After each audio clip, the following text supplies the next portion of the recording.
નમસ્કાર. કોઈપણ કંપની જ્યારે પહેલીવાર બજારમાં આવે એટલે કે આઈપીઓ લાવે ત્યારે તેમાં રોકાણ કરવું આ શબ્દ સાંભળીને જ ઘણાને લાગે કે આ બહુ જ જટિલ પ્રોસેસ હશે. પણ શું ખરેખર એવું છે? ના, બિલકુલ નહીં.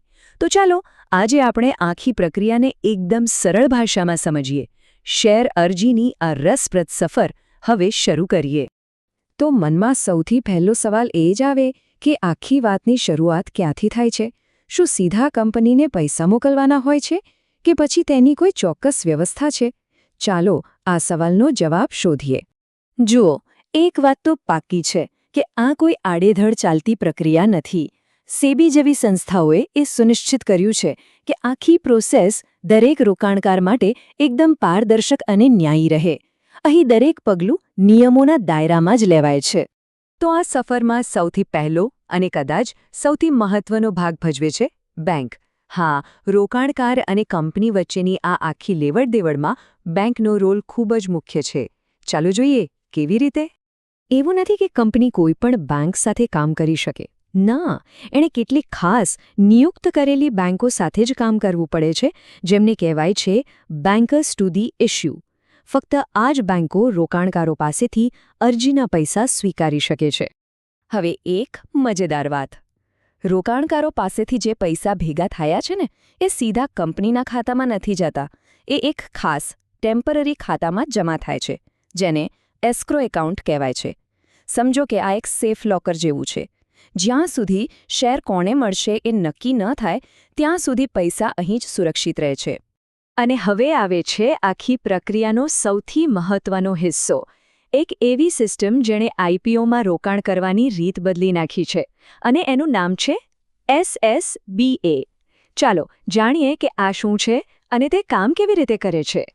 આ કોઈ વિકલ્પ નથી. સેબીએ 1 જાન્યુઆરી 2016થી કહી દીધું છે કે ભાઈ, હવેથી દરેક આઈપીઓ અરજી આ જ સિસ્ટમથી થશે.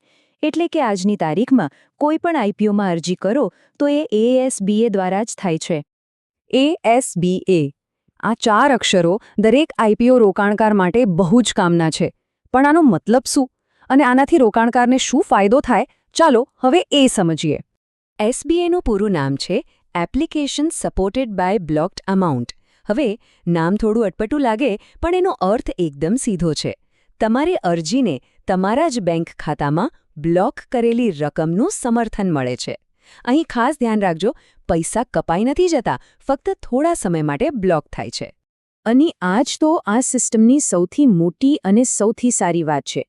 જ્યાં સુધી શેર ફાળવણી પાકી ન થાય ત્યાં સુધી અરજીના પૈસા પોતાના જ બેંક ખાતામાં રહે છે. આનાથી મોટી સુરક્ષા અને મનની શાંતિ બીજી કઈ હોઈ શકે? ચાલો આ આખી સફરને સ્ટેપ બાય સ્ટેપ જોઈએ. સૌથી પહેલાં અરજી સબમિટ થઈ. તરત જ બેંકે ખાતામાં અરજીની રકમ બ્લોક કરી દીધી. આ પૈસા વાપરી શકાશે નહીં, પણ છે તો ખાતામાં જ. પછી બેંક અરજીની વિગતો આગળ મોકલે છે, અને છેલ્લે જો શેર લાગે તો જ એ બ્લોક કરેલી રકમ ખાતામાંથી કપાશે.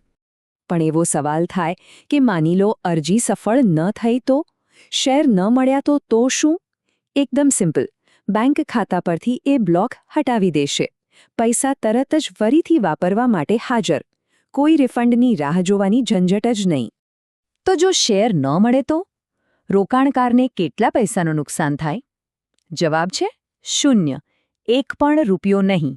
કેમ? કારણ કે પૈસા ક્યારેય ખાતામાંથી બહાર ગયા જ નહોતા. આ જ તો ASBA સિસ્ટમની ખૂબી છે. ચાલો સફરમાં હવે આગળ વધીએ. અરજીઓ આવી ગઈ છે, પૈસા પણ બ્લોક થઈ ગયા છે. હવે કંપની અને તેના મેનેજર્સ આટલી બધી અરજીઓનું શું કરે છે? તેઓ તેનું વર્ગીકરણ કરે છે. એ સમજવું બહુ જ જરૂરી છે કે આઈપીઓમાં આવેલી બધી અરજીઓને એક જ ઢગલામાં નથી રાખવામાં આવતી. શેરની ફાળવણી યોગ્ય રીતે થાય એ માટે રોકાણકારોને તેમના પ્રકાર મુજબ અલગ-અલગ કેટેગરીમાં વહેંચવામાં આવે છે. મુખ્યત્વે 3 કેટેગરી હોય છે. પહેલી છે છૂટક રોકાણકારો, એટલે કે આપણા જેવા સામાન્ય રોકાણકારો. બીજી છે બિનસંસ્થાકીય રોકાણકારો, જેઓ મોટી રકમનું રોકાણ કરે છે.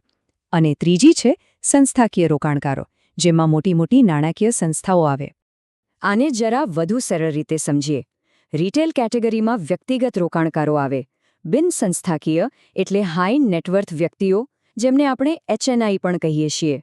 અને સંસ્થાકીય એટલે મ્યુચ્યુઅલ ફંડ, બેન્કો કે વીમા કંપનીઓ જેવી મોટી સંસ્થાઓ જે ખૂબ મોટા પાયે રોકાણ કરે છે. તો અત્યાર સુધીની સફરનો ટૂંકમાં સાર શું છે?